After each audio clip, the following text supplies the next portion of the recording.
In this training, we're going to be having a more detailed discussion about Voyant's expense fulfillment and liquidation order logic. It's important to have a more detailed understanding about this so that you understand how Voyant is fulfilling your client's expenses in the retirement stage of the plan.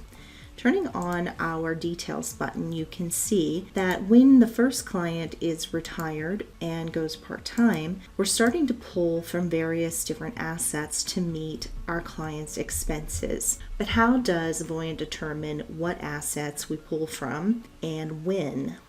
Let's go down to our plan settings and take a look at our liquidation order. The first thing that you should know is that by default, Voyant is going to look for income, cash, and any available pensions or Social Security, and then it's going to go to the liquidation order you see on the right-hand side. What we have in the example that you see here is my plan's default liquidation order. You might see something slightly different in your plan depending on your firm's settings. We've got taxable, qualified, tax deferred, and tax-free in my example. And that means that my plan is going to look for available taxable assets like a brokerage account to start with first, and it's going to go to tax-free assets like a Roth account last before it looks for anything else. Now let's take a look at my client's plan and see what we're using first.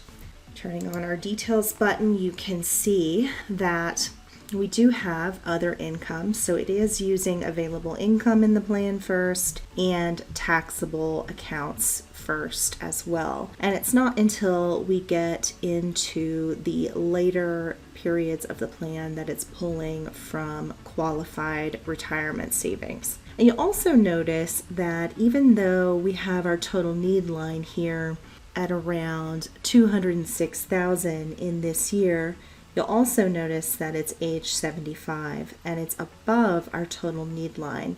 So you may notice some years where the inflow is going over the total need line, and that is going to be due to RMDs, and the software does honor the RMDs in your client's accounts. And if you ever need to double check those, you can go to year view and look at the retirement accounts, scroll over to those years and open up those accounts and see if those withdrawals were required, which means those are RMDs, and just verify if that is indeed why those withdrawals are being made over the total need amount.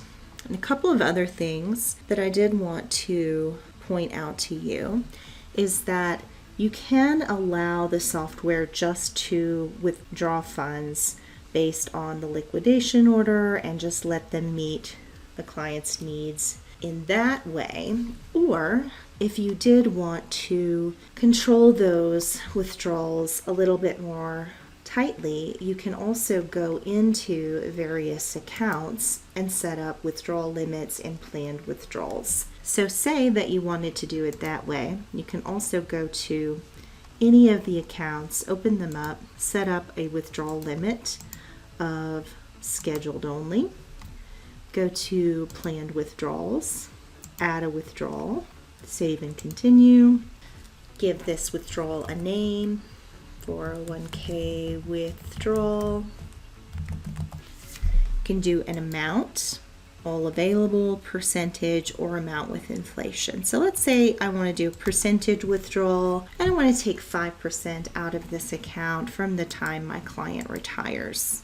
And I want to update the timing, and let's say I want to do it from the time Philip retires till the time he passes away. And we'll set the timing for that and click done.